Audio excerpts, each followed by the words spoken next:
আওয়ামী লীগ থেকে আজীবন বহিষ্কারের পর প্রধানমন্ত্রীর কাছে ক্ষমা চাইলেন গাজীপুর সিটির মেয়র জাহাঙ্গীর আলম। দলীয় প্রধানকে সিদ্ধান্ত পুনর্বিবেচনার অনুরোধ করেছেন তিনি। দুপুরে নিজ বাসভবনে সংবাদ সম্মেলনে কোনো অন্যায় না করার দাবি করেন তিনি। তারপরও দল ও আইন শৃঙ্খলা বাহিনী যে কোনো শাস্তি দিলে তা মেনে নেবেন বলেও জানান জাহাঙ্গীর। আকুল আবেদন করব মাননীয় প্রধানমন্ত্রী, উনি মানবতার মা, উনি এখানে 17 কোটি মানুষের নীতি নির্ধারক ভাগ্য হিসাবে কাজ করেন। উনি যেন পুনরায় বিবেচনা করেন। আমার উপর একটা মিথ্যা ষড়যন্ত্র এবং গভীর ষড়যন্ত্র করেছে, বহিষ্কার আদেশ দিয়েছেন, সেটা যেন প্রত্যাহার করেন। আমাকে ফাঁসি দেওয়ার কোনো সমস্যা নাই, কিন্তু আমার আওয়ামী লীগের যারা নেতাকর্মীরা আছেন, যারা আমার সাথে কাজ করেছেন দীর্ঘদিন, তাদেরকেও যেন কোনো ক্ষতি না করতে পারে, এটা সবাই খেয়াল রাখবেন। সামান্য ভুলের খেসারতে দীর্ঘ হচ্ছে পাসপোর্ট প্রত্যাশীদের দুর্ভোগ। একদিকে সার্ভার জটিলতা, অন্যদিকে নামের আংশিক অক্ষরগত ভুলে আটকে আছে 30,000-এর বেশি পাসপোর্ট। আবেদন করেও নির্ধারিত সময়ে মিলছে না ছবি তোলার তারিখ। এমন নানা সমস্যায় পাসপোর্ট নিয়ে দেশের হাজার হাজার মানুষ। পাসপোর্ট অধিদপ্তরের মহাপরিচালক বলেছেন, আন্তর্জাতিক মানের পাসপোর্ট গ্রাহকের হাতে তুলে দিতে কিছুটা জটিলতার সৃষ্টি হয়েছে। সাদাত রহমতুল্লাহ রিপোর্টে বিস্তারিত। একসময়ের মেশিন রিডেবল পাসপোর্ট থেকেই পাসপোর্টের যুগে বাংলাদেশ। গত কয়েক বছরে পাসপোর্ট সেবা দিতে গিয়ে বারবার চ্যালেঞ্জের মুখে পাসপোর্ট অধিদপ্তর। যেখানে দাড়ি কমা কিংবা এমডি বা মোহাম্মদের মতো পূর্ণ বা সংক্ষিপ্ত ভুলেও আটকে যাচ্ছে পাসপোর্ট। এর জন্য নতুন করে হচ্ছে পুলিশ রিপোর্ট, কখনো কখনো সংশোধনের জন্য আদালত কর্তৃক হলফনামা। এই সমস্যা সমাধানে বিভিন্ন জেলা থেকে প্রতিদিন কয়েক হাজার মানুষ ছুটে আসছেন আগারগাঁও পাসপোর্ট অধিদপ্তরে। এখন আমরা ভুক্তভোগী। আজকে সকাল 6টা বাজে আসছি, 6টা বাজার থেকে বাচ্চারাই খাচ্ছি, ছোট বেবি আছে, এখন পর্যন্ত হাঁটতাছি। আমাদের ভোটার আইডি কার্ডের একটা অক্ষর ভুল, সেটা সংশোধন করার জন্য অনেক লং টাইম চাচ্ছে আমার কাছে। তার উপর নতুন করে যুক্ত হয়েছে সার্ভার জটিলতা। একটি সার্ভারেই জাতীয় পরিচয়পত্র, এমআরপি ও পাসপোর্টের তথ্য সংরক্ষণ থাকায় মাঝে মাঝে বন্ধ হচ্ছে গ্রাহকের আবেদন জমা নেওয়া। কয়েক সপ্তাহ ঘুরেও মিলছে না ছবি তোলার নির্ধারিত তারিখ। যারাও তারিখ পাচ্ছেন 1.5 থেকে 2 মাস পর। এছাড়া সময় মতো পাসপোর্ট না পাওয়ার অভিযোগ তো রয়েছেই। সপ্তাহে আসতেছি, কিন্তু ওনারা বলতেছে যে আপনার মেসেজ যাবে, কিন্তু আবার পরবর্তী সপ্তাহে আসতেছি, আবার বলতেছে হ্যাঁ মেসেজ যাবে আপনার। 10টা থেকে 12টার মধ্যে সার্ভার ডাউন থাকে, আমরা ফর্ম ফিল আপ ঠিক মতো করতে পারছি না। সাধারণ জনগণ যারা আসছে তারাও ঘুরে ফিরে চলে গেছে, তাদেরও ভোগান্তি। আমরা যারা ব্যবসা করি তারা আমাদেরও একটা সমস্যা। এমন অবস্থায় পাসপোর্ট অধিদপ্তর বলছে নামের ভুলেই পাসপোর্টের জটিলতার প্রধান কারণ। তবে এই সমস্যার সমাধানে আরো সময় চায় অধিদপ্তর। মহাপরিচালক বলছেন, চাপ বাড়ায় মাঝে মধ্যেই গতি হারাচ্ছে সার্ভার। মোহাম্মদ বিসর্গ আর মোহাম্মদ পুরা লেখা ময় বিসর্গ দুটো এক ব্যক্তি নয়, একই নাম নয়।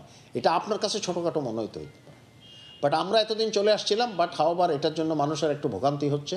বাট আমি তারপরও মনে করি একটু ভোগান্তি হইলেও এই কাজটা সবাই করে নেওয়া উচিত। আমরা চেষ্টা করতেছি সব ধরনের। ভেরিডস তারা বলতেছে, যারা আমাদেরকে সার্ভার মেনটেন করতেছে, তারা বলতেছে তাদের এটা র্যাম্প আপ পিরিয়ড।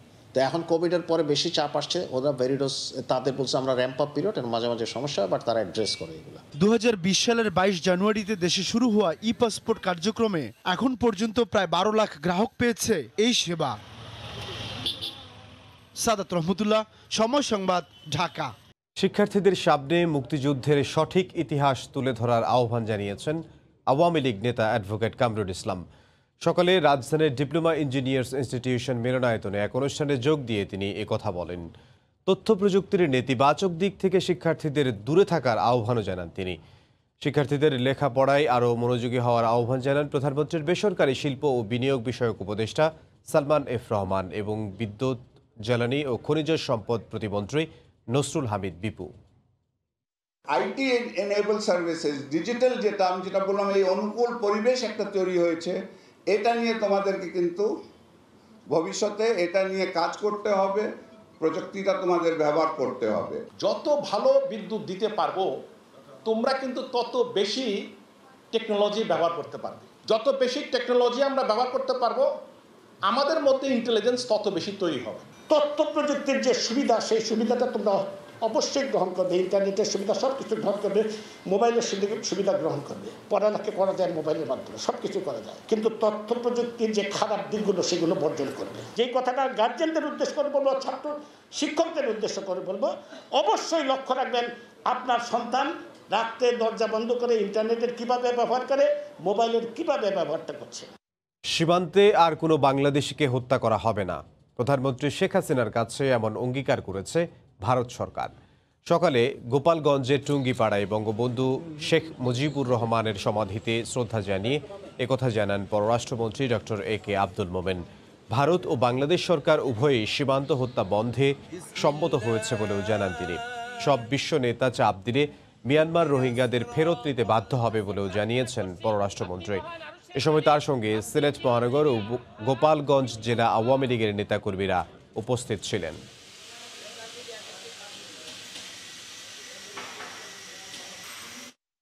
ভারতের প্রধানমন্ত্রীর সাথে আমাদের মাননীয় প্রধানমন্ত্রী ব্যক্তিগতভাবে আলাপ করেছেন, সরকারিভাবে আলাপ করেছেন এবং তারা অঙ্গীকার করেছেন যে বর্ডারে একটি লোকও মারা যাবে না। সব দেশ এক বাক্যে স্বীকার করেছে যে রোহিঙ্গাগুলো যেন তাদের দেশে ফেরত যায়। কনসেনসাস আপনার রেজলিউশন আমাদের পাশ হয়েছে। এর ফলে আমরা বিশ্বাস করি যে মায়ানমারের উপর আরও চাপ পড়বে। বিমানবন্দর সহ কয়েকটি স্থাপনা ঢাকার মধ্যেই যেন এক একটি ছিটমহল, ফলে ড্যাব বাস্তবায়নে বেগ পেতে হচ্ছে বলে অভিযোগ নগর পরিকল্পনাবিদদের। এদিকে বাস্তবায়নকারী সংস্থাগুলোর সক্ষমতা নিয়েই প্রশ্ন তুলেছেন জনপ্রতিনিধিরা। খোদ প্রধানমন্ত্রীর উপদেষ্টা বলছেন, বছরের পর বছর ঝুলে থাকায় ফিরে যাচ্ছে বিদেশি বিনিয়োগকারীরাও। স্থানীয় সরকার মন্ত্রী বললেন, পরিকল্পিত নগরী গড়তে এবার ড্যাব বাস্তবায়ন হবেই। একটা নগর কিভাবে, কখন, কোন প্রক্রিয়ায় গড়ে ওঠে, কতটুকু নাগরিক সুবিধা থাকলে তাকে আদর্শ নগর বলা যায়, স্বাধীনতার 50 বছর পর সেই মাপকাঠিতে খোঁজা হচ্ছে ঢাকাকে। ততদিনে এই নগরীর রাস্তাঘাট হয়েছে আরও সরু, নদীনালা, খাল, জলাশয় চলে গেছে দখলদারের কবলে। শহরের আয়তন বেড়েছে যতটা, তার চেয়ে কয়েক গুণ বেড়েছে মানুষ। এমন দুরবস্থা থেকে রাজধানীকে রক্ষায় 5 বছর আগে সরকার হাতে নেয় বিশদ অঞ্চল পরিকল্পনা ড্যাব। কিন্তু বাস্তবায়নের চূড়ান্ত পর্যায়ে এসেও আক্ষেপ নগর পরিকল্পনাবিদদের। আর জনপ্রতিনিধিরা মনে করেন, শুধু রাজুক নয়, সরকারের সব সংস্থারই রয়েছে সক্ষমতার অভাব। ক্যান্টনমেন্ট, বিডিআর, এমনকি এয়ারপোর্ট, এই জায়গাগুলিতে কারো প্রবেশ অধিকার পর্যন্ত নাই। আর এখানে যদিও বলা আছে সংস্থাগুলির কথা, কিন্তু আদৌ কি সেই সংস্থাগুলি সঠিকভাবে করতে পারবে কিনা? আপনি সিটি এরিয়ার ভিতরে কাজ করতে হলে অথবা পৌরসভা মিউনিসিপ্যালিটির ভিতরে কাজ করতে হলে সেই মেয়রকে এবং সেই প্রধানকে প্রাধান্য দিয়ে কাজ করতে হবে। হোটেল সোনারগাঁওয়ে ড্যাব বাস্তবায়ন নিয়ে জাতীয় সেমিনারেই উঠে আসে এসব পর্যালোচনা। এ সময় প্রধানমন্ত্রীর উপদেষ্টা জানান, পরিকল্পনা বাস্তবায়নে দেরির কারণে দেশ হারাচ্ছে বিদেশি বিনিয়োগ। সবাই কিন্তু অনেক রকমের সমালোচনা করতে পারে, কিন্তু কাজ করাটাই হলো। তার জন্য আমি আজকে আমরা সবাই কিন্তু একটা স্পিরিট অফ কোঅপারেশনে কিন্তু এটা আমরা বাস্তবায়ন করি। ডিসেম্বরের মধ্যেই বাস্তবায়ন শুরুর আশা স্থানীয় সরকার মন্ত্রীর। এরপরও যদি আমাদের কোথাও কোনো রকম মনে করেন আমরা একটা যুক্তিক পয়েন্ট আমরা হারিয়েছি, দয়া করে যদি আপনারা ধরে দেন, আমি কৃতজ্ঞ হব। ড্যাব বাস্তবায়নে নগরবাসীর সহযোগিতা চেয়েছেন স্থানীয় সরকার মন্ত্রণালয়। মৌসুম ইসলাম, সময় সংবাদ, ঢাকা। বেগম জিয়ার জন্য বিদেশ থেকে চিকিৎসক আনলে বাধা দেবে না সরকার, এমনটা জানিয়েছেন আইনমন্ত্রী অ্যাডভোকেট আনিসুল হক। সকালে রাজধানীর বনানীর বাসা থেকে ব্রাহ্মণবাড়িয়ার আখাউড়ার একটি সভায় ভার্চুয়ালি যুক্ত হয়ে তিনি একথা বলেন। আইন দ্বারা যে সুবিধাটি দেওয়া প্রয়োজন তাকে সেটা দেওয়া হয়েছে, এবং যদি তারা মনে করে যে এবং খালেদা জিয়ার চিকিৎসার জন্য বিদেশ থেকে তাদের ডাক্তার আনতে হবে, তারা বিদেশ থেকেও ডাক্তার আনতে পারে। যত বড় ডাক্তার তারা আনতে চায় তারা আনতে পারে, সেখানে সরকার কোনো বাধা দেবে না। বঙ্গোপসাগরে বাংলাদেশের জলসীমায় সেন্ট মার্টিন থেকে 4টি ট্রলার সহ 22 জেলেকে ধরে নিয়ে গেছে মিয়ানমারের নৌবাহিনী। বিষয়টি নিশ্চিত করেছেন স্থানীয় জনপ্রতিনিধিরা। তাদের ফিরে পেতে বিজিবি ও কোস্টগার্ডের হস্তক্ষেপ কামনা করেছেন স্বজনরা। বঙ্গোপসাগরে নিজেদের জলসীমা সেন্ট মার্টিনের পূর্ব পাশে অবস্থান করছিল বাংলাদেশি মাছ ধরার ট্রলারগুলো। শনিবার সকালে সেখানে অনুপ্রবেশ করে 2টি ট্রলার সহ 22 জেলেকে ধরে নিয়ে যায় মিয়ানমার নৌবাহিনীর সদস্যরা। বিষয়টি নিশ্চিত করে সেন্ট মার্টিন ইউনিয়ন পরিষদের জনপ্রতিনিধিরা জানান, জেলেদের নিয়ে যাওয়ার পর মোবাইলে তাদের সাথে কথা হয়েছে। নৌবাহিনীর জাহাজে তুলে ট্রলারগুলো বেঁধে রাখা হয়েছে বলে জানিয়েছেন জেলেরা। সেন্ট মার্টিনের 4টি ট্রলার বার্মার নৌবাহিনী ধরে নিয়ে গেছে। আমরা এবারে সেন্ট মার্টিন পুলিশ ফাঁড়ি, কোস্টগার্ড, নেভি, বিজিবি সবার কাছে অ্যাপ্লিকেশন করেছি আমাদের বুটগুলো যেন তাড়াতাড়ি উদ্ধার হয় সেই ব্যবস্থা নেওয়ার জন্য। মিয়ানমার নেভিতে তাদেরকে উড়াই ফেলছে, $20 করে মিয়ানমার নেভিতে বাইন্ধা রাখছে। ট্রলার সহ জেলেদের ফিরে পেতে বিজিবি ও কোস্টগার্ডের হস্তক্ষেপ কামনা করেছেন স্বজনরা। সময় সংবাদ, কক্সবাজার। জাতীয় পর্যায়ে প্রতিযোগিতায় অংশগ্রহণের জন্য মুন্সিগঞ্জে প্রতিদিন প্রশিক্ষণ দেয়া হচ্ছে কবুতর।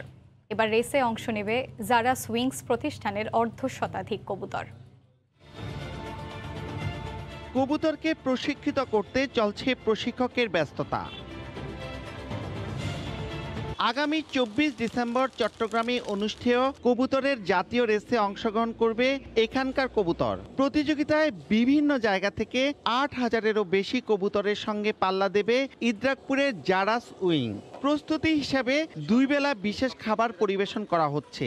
পরিচর্যারও কমতি নেই। 24 ডিসেম্বর চিটাগাং থেকে 4টি ক্লাব একসাথে কবুতর ছাড়বে এবং যার যার কবুতর তার বাসায় ফেরত আসবে, সেই উদ্দেশ্যেই সকালবেলা ট্রেনিং দেওয়া হচ্ছে। জন্মের পর থেকে প্রতিটি কবুতরের ভিন্ন আইডি রেসিং রিং পরানো হয় বাম পায়ে। অবস্থান ও গতি নির্ধারণে আরেক পায়ে লাগানো হয় ইলেকট্রিক চিপস। 5টি ঘরে রয়েছে বিশ্ববিখ্যাত কোপম্যান, লিউ হেরেমান, মিউ লেমান্স ও জস্থন ব্লাডের কবুতর। 1 ঘন্টা 36 মিনিট 37 সেকেন্ডে ফেনীরে আমাদের বাসায় চলে আসছিল, সপ্তম হয়েছিল।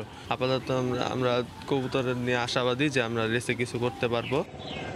এই সৃজনশীল কর্মকাণ্ড এগিয়ে নিতে সহযোগিতার আশ্বাস স্থানীয় প্রশাসনের। আর যদি কোনো ধরনের প্রশাসনিক বা লজিস্টিক সাপোর্ট লাগে আমরা উপজেলা প্রশাসনের পক্ষ থেকে সেটি অবশ্যই সরবরাহ করব। চট্টগ্রামের মিরেরসরাই থেকে শুরু হওয়া জাতীয় প্রতিযোগিতায় মুন্সিগঞ্জের এই প্রতিষ্ঠানটি 2019 সালে 7ম স্থান অধিকার করে।